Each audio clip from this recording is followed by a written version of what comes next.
Two words, Mos Def, K West, hot shit. Calm down, get packed. Ghetto people got this. Game pawn lock, gun pawn cock. We don't stop. Most in the rock. For me, New York, I was born and raised here. You know, when I'm standing on top of my project building, like, I know there gotta be a way out here. You know, I know that this world is bigger than what they showing me.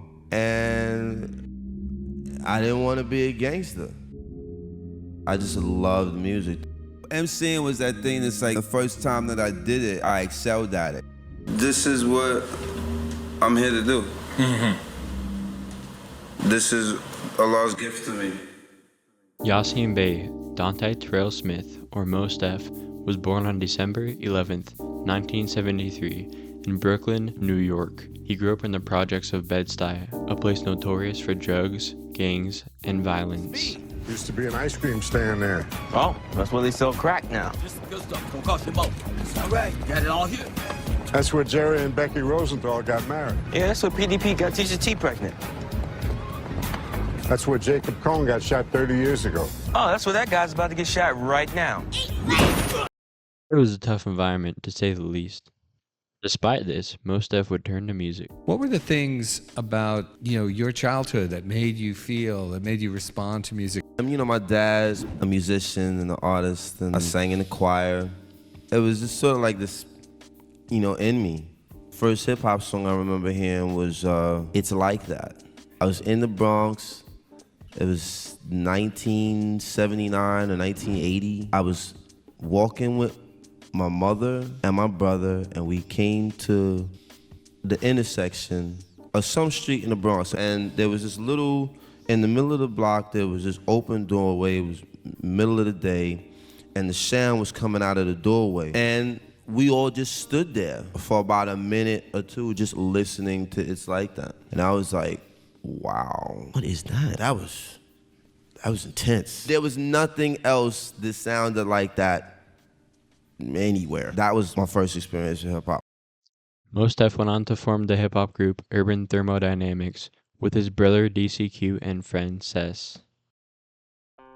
DCQ was an acronym for when my brother Denard was a teenager in Flatbush, destroying competition quickly. He was like a touchstone for every hard rock teenager in my neighborhood. My brother was very social, and I was not. And he recognized talent in me as a writer, and I'll never forget, we were sitting there one day in the house, we were watching Video Music Box, and Common's single for Take It Easy had come out. And we watched that video, and D said to me, he was like, yo, son, we could do this. What they doing, we can do it. So my idea was like, so I got DCQ here, I got Cess, I got me.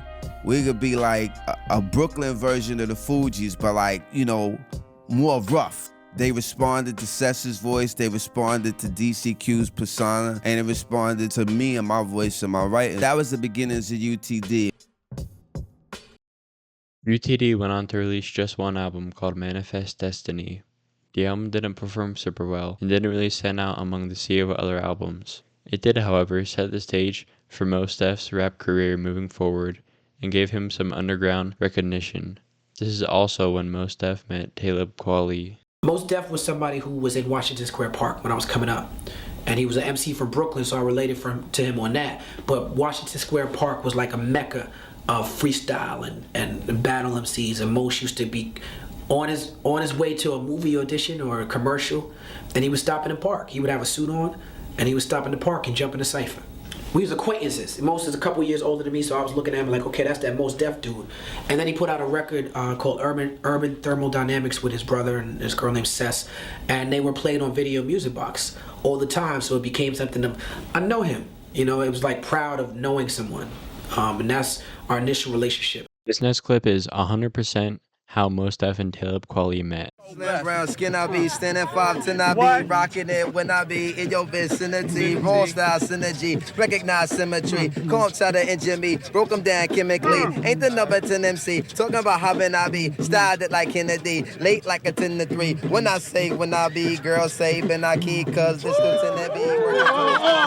Way out like Tennessee, take me to a place called the BK without pause or delay. Get run like pen relay, don't deal with he say, she say, ain't working for no cheap pay. The most deaf beat play, this is what the streets say. Hey, Mr. DJ, play that devil more again. That jam got me open. Decide to break it broken. From front, side, the side, middle, the back. It's Most Def rapper. I come from Bed-Stuy Black, from Lewis AVE to be exact. Brooklyn!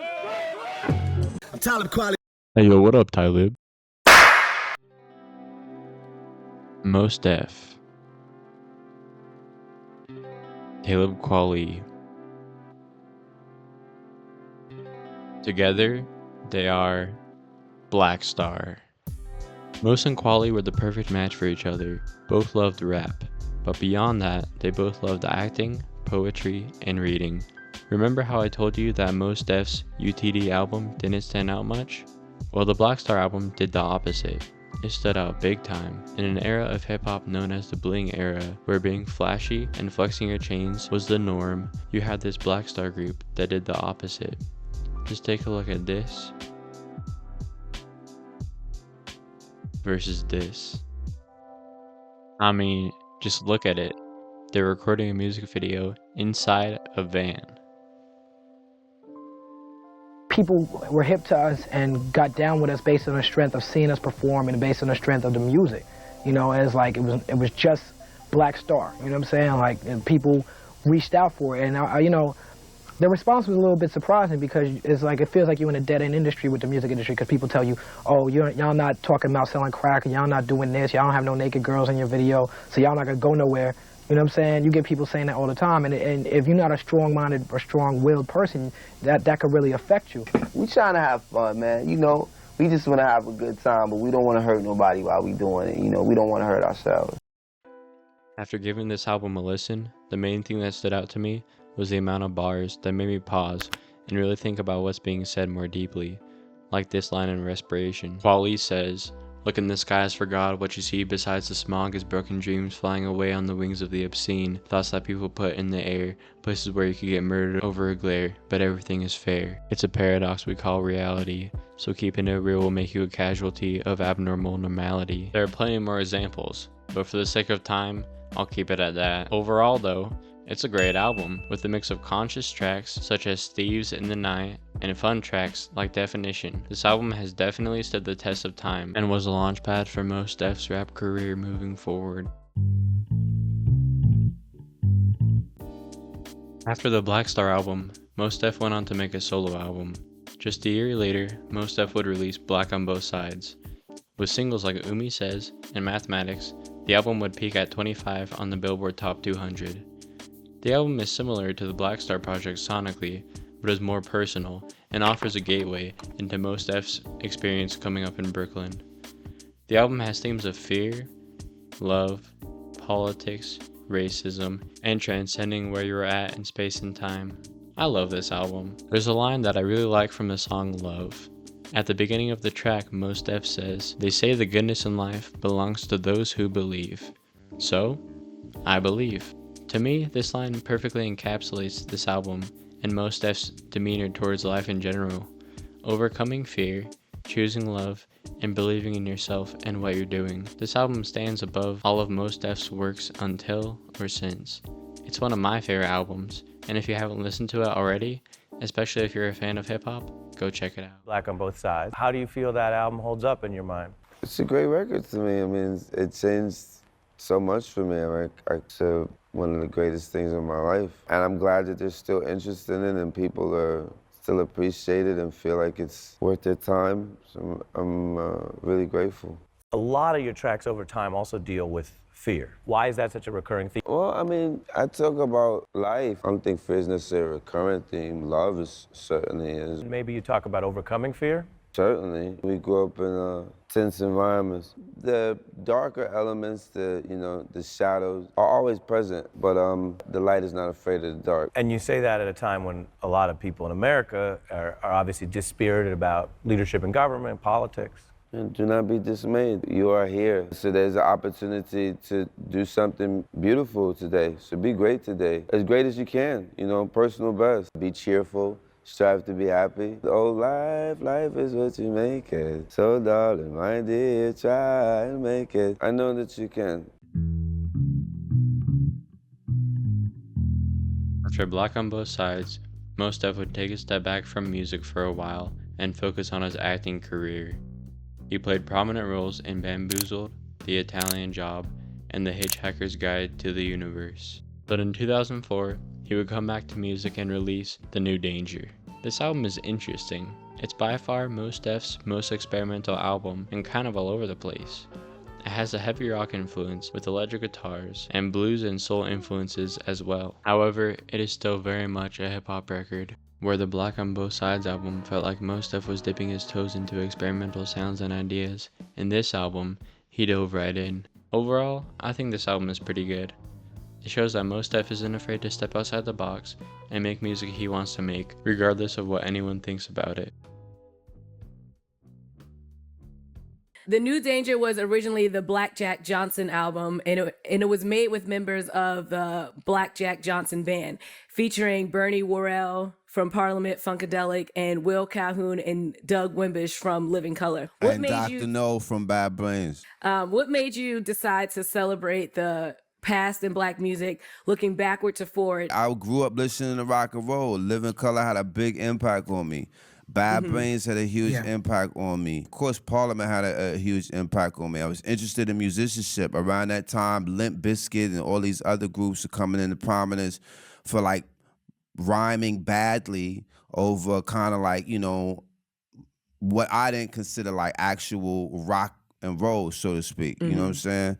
And I was like, okay, well, I could do it. I could do that. So that's what I did. And the label wasn't interested in that. They was interested in hearing it from Fred Durst or Korn or Rage Against the Machine. Yeah, that's why I did it, because it was sincere to me. In 2006, Mos Def would release True Magic. To give some context, this album is rumored to be made to fulfill a contract agreement with his record label. This album is not Mos Def's best work in my opinion. The album feels unpolished, rushed, and Mos Def seems to lack the passion that he's had in the past. That being said, there are some good songs, and I liked a lot of the beats. It's definitely not a bad album, but overall, it is pretty forgettable. In 2009, Mos Def would come back and release The Ecstatic. It isn't on any streaming platforms because of changes in ownership, but you can listen to it on YouTube instead. This album was Mos Def's comeback. After the very experimental New Danger and rushed True Magic album, Mos Def would go back to a more hip-hop focused record with The Ecstatic. He was inspired by MF Doom's Mad Villainy. He even got MF Doom's producer Madlib to produce 4 of the songs. This album has lots of good songs.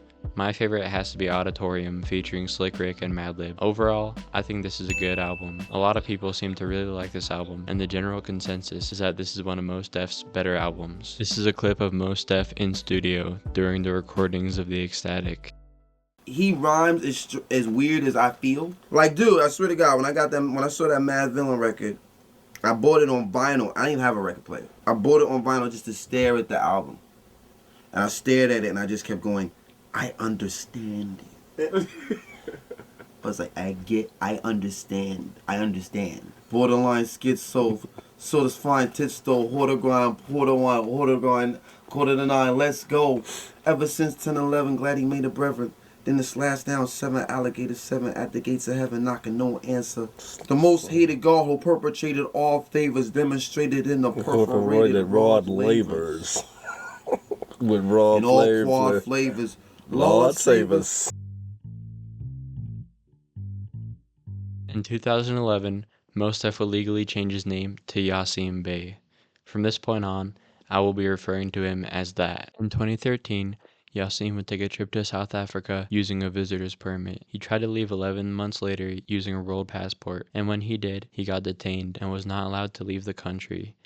It would take 3 years for him to finally be allowed to leave in 2016. Yasin reflects on his experience in this clip. The government of South Africa, in their constitution, has it clearly written that no one is prohibited from leaving the country. And that's a very important feature of their constitution, given the history of apartheid. If you can make it where in a post-apartheid state that somebody could say, I want to leave here, and they can't, well, then that's a major issue. I had opportunity to take it to court, but I was looking to work it out in a peaceful manner with the government. But the bottom line is that I was no threat, and I feel that I was made or they tried to make me a public example. If I was entering South Africa, that's one thing, but exit is a whole other thing. So at a certain point, I just step back and say, okay, the creator has another plan for this.